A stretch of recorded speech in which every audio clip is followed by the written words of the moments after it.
if the universal set is equal to A, B, C, D, E, and the set P is equal to A, B, C, and set Q is equal to A, B, which of the following statements is or are true?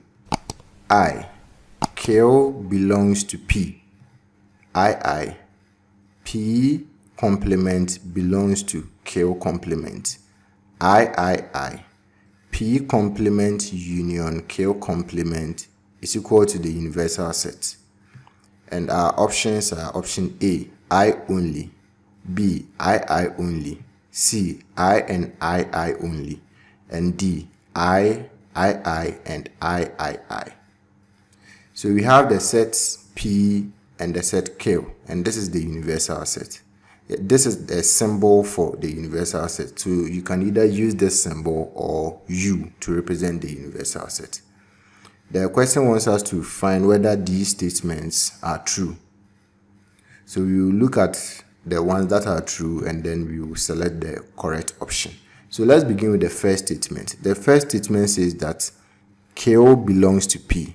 If Q belongs to P, then it means that all the members in Q are in P. The set P has the members A, B, C. The set Q has the members A, B. So we can see that the members A, B are all in P. The members A, B, which are the members in the set Q, are in the set P because P is having the members A, B, C. So the first one is true because all the members in Q, which are A, B, are also in P. So the first one is true. Let's go to the second one. P complement belongs to Q complement. To check whether this is true, we first have to find P complement and Q complement.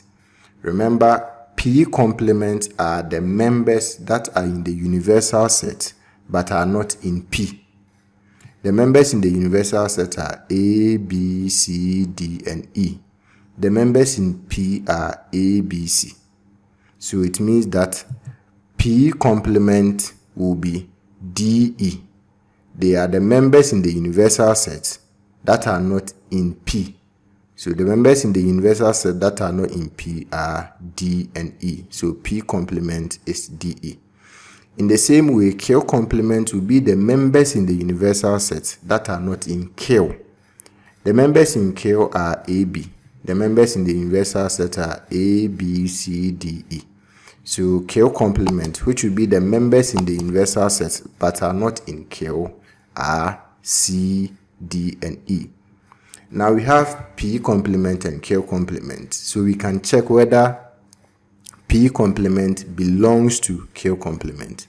As I said, if P complement belongs to Q complement, what it means is that all the members in P complement can be found in Q complement. The members in P complement are D and E. The members in Q complement are C, D, and E. So as you can see, all the members in P complement can be found in Q complement. So P complement belongs to Q complement. So the second statement is also true. Let's check the last statement. P complement union Q complement is equal to the universal set. We have P complement, we have Q complement. So we can put them together to get P complement union Q complement. And this will give us C, D, and E. So P complement union Q complement will give us C, D, and E. The last one says that P complement union Q complement is equal to the universal set. But when we compare, you can clearly see that P complement union Q complement is not equal to the universal set because the universal set has the members A, B, C, D, and E. And P complement union Q complement has the members C, D, and E. So they are not equal. So it means that the last statement is not true. So the statements that are true are the first one and the second one. So I and I only. When we look through our options, the correct option will be option C, I and I only.